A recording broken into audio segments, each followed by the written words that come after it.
Hello, I'm Dead Palette, and this is Dead Serious, and I am going to do a quick critique of this story before I go to sleep. This was written by the Lawlet 10, which is a regular commenter on my channel. They sent me the story, asking me what I thought, and I'm going to critique it, as I do. Okay, the name of the story is The Road, and we're going to get right into it. I used to work as a security guard at a polyester manufacturing plant. It was an easy job. The plant was pretty quiet for the most part, and my shift was one of those afternoon shifts, Sunday through Thursday, for 8 hours a day. I would look over a few camera monitors and watch YouTube. Needless to say, it was incredibly boring after the first 2 weeks. And even the overreaction of my favorite Let's Player YouTubers started to make me yawn in the middle of my shift.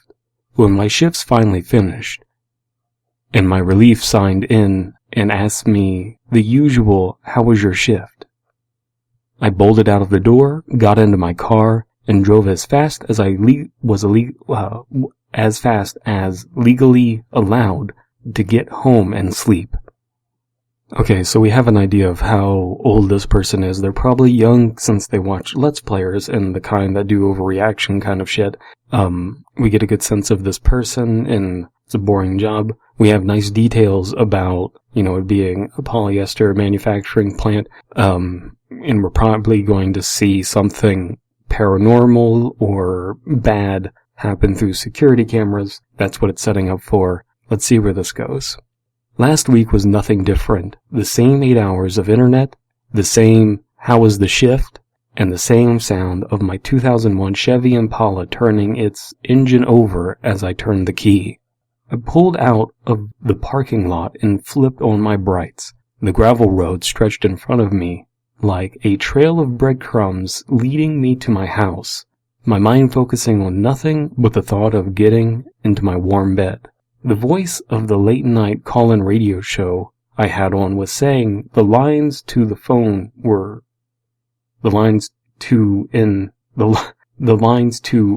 in were open, and ask any questions you had about the theme for the night, how to improve your nightlife. That's interesting. How to improve your nightlife. That's a little bit vague. I like where it's going. Interesting. Let's just press on. I had to laugh at this a little, wondering how much money this guy was making to basically say, "You don't stay up and listen to the radio all night." Once I hit pavement, the voice of the radio mixed with the sound of my tires on the road. That's a nice little detail. It had been 3 days since I had gotten a good night's sleep, and the long, dark road combined with the monotone sound of the radio and my tires were making my eyes heavy. Monotone, much like me. I turned the AC on full blast, trying to chill myself to force my eyes to stay open for the last 20 minutes of my drive. That's a commute right there. The next couple of minutes of the drive were a mix between trying to focus on the road, turning the air conditioner up and down, opening the windows to get some fresh air, flipping from radio station to radio station to radio station. My heavy lids closed, and I swear I only closed them for a minute. But I guess that's all it takes. I don't know how long it had been before I felt the front of my car smash into something, and there was a sound like when you break a chicken bone accidentally that forced my eyes awake. My foot slammed down on the brakes, my tires squealing as I pulled to the side of the road. Okay, so maybe this isn't your typical security guard kind of story where someone's seeing something creepy happen through a security camera. Let's press on. It's well written, but I don't have a whole lot to say just yet. Oh shit, holy fuck. What was that? I said to myself before grabbing my phone. I tore off my seatbelt and pointed my makeshift flashlight in front of me. The light from my screen barely able to even show the road. I think that's technically grammatically correct, but I'm not sure. The night sky was cloudy, and I remember the moon was barely brighter than a glow stick through the tree leaves, so it wasn't until my foot tapped against the black leather shoe in the middle of the road did I realize that I had done what I had done. Okay. My heart pumped like the motor of the Impala. I swear I could barely feel the phone slip from my hand and shatter against the road, but I didn't care about my cheap flip phone. Not after realizing I just murdered a man. My brain started to scream at me, a voice in my head scolding me like my mother would for coming home too late when I was a kid.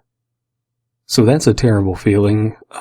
Obviously killing a person isn't a good feeling, but the idea that you would associate that with being scolded like a child, when you haven't been a child for a while, when you're an adult, and you start feeling like you're being scolded like a child, and you feel like you're in trouble, and you lead a typical normal life where you don't get in trouble with the authorities, that is a very scary feeling because you're not used to being put in that kind of pressured situation. I like that explanation of how our narrator feels in this situation, and obviously the tension has been ramped up. We now get an idea of what this was building to, him, dozing off at the wheel. But let's continue on. You killed a man, the voice echoed through my head. You killed a man, you fucking monster. In the moment, I did the only thing I could think of doing. I grabbed the shoe from the ground and ran to my car. The blood pumped to my ears as I pulled a U-turn, the spotlights that were my impala's brights cutting through the dark night and showing only a large red spot in the road, like a juice stain on a gray-white carpet. Beautiful simile, metaphor, simile, right? I don't give a shit. I am not a grammar person. I don't know these terms. But that's a very visual way of explaining the scene. Continuing. The voice in my head stopped, like I had run over it too. I jumped out of the car again, shouting at the top of my lungs, "Hello? We've got to get you to the hospital. Hello?" There was no answer. How? How in the hell did he crawl into the forest? I had heard his bones break. The guy must have been in fucking agony. I must have searched for at least an hour, every time I yelled for whoever it was to answer me. The only thing that answered, by the sound of the wind, the only thing that answered me, moving through the leaves above me. My mind raced as I rushed back to the road. The voice in my head yelling at me at the top of its lungs. That could have been why I didn't notice the sound of tires on pavement, or the lights from the brights of the car that slammed into me. The sounds of bone cracking filling my ears right before my world went to black as the sky was. Okay. We see what kind of creepypasta this is now. This is the twist, Twilight Zone kind of creepypasta. Let's continue on and see how this resolves. The warmth of the hospital bed surrounded me as I woke up. The beeping of the machines and the sounds of footsteps made my head pound as I looked around the room. I had been found by the sheriff on the side of the road, my body bruised but no worse for wear. He had said that it looked like someone tried to run me off the road, and when I ran for it, they tried to drive my car into me. I told the sheriff my story, from heading home from work to the brights of the car, and the feeling of it hitting me. But he brushed it off as a nightmare from the painkillers, ooh that's good, right before informing me that whoever tried to kill me had stolen my car. A few days later, the doctor released me into my own care. My mother, who I lived with at the time, came to pick me up and take me home. The whole way there, she scolded me for getting out of my car in the first place, between saying she was happy I was alright, and telling me that my boss had been worried as well. She also told me that the hospital had given her the things I had on me at the time of the accident. She said they found almost everything. The only things missing were in my car, and one of my black leather dress shoes. So when these stories have been sent to me, and I'm reading ones that people I know have written, I really like to try and be as hard on them as I can to really kind of be constructive and have this whole thing be worthwhile. I'm really kind of having trouble finding something to really nitpick here. This works pretty solidly as a story, and it seems that the version that I'm reading right now has had a lot of drafting on it. It feels rather finished. I don't know really what I could add to this. I could very much so see people who are stupid not getting this story. But that's only because I've been amazed at the ability of people, the lack of ability in people to do the lifting themselves. So even though the ending is pretty obvious, there will be people out there that won't get it, and there's nothing you can really do about that. If I had to nitpick one thing, I would say maybe the title being just The Road. It could be something, you could probably play with expectations a little more than just calling it The Road. The thrust of the story is falling asleep or not paying attention at the wheel, and so maybe something playing off that would be a good title.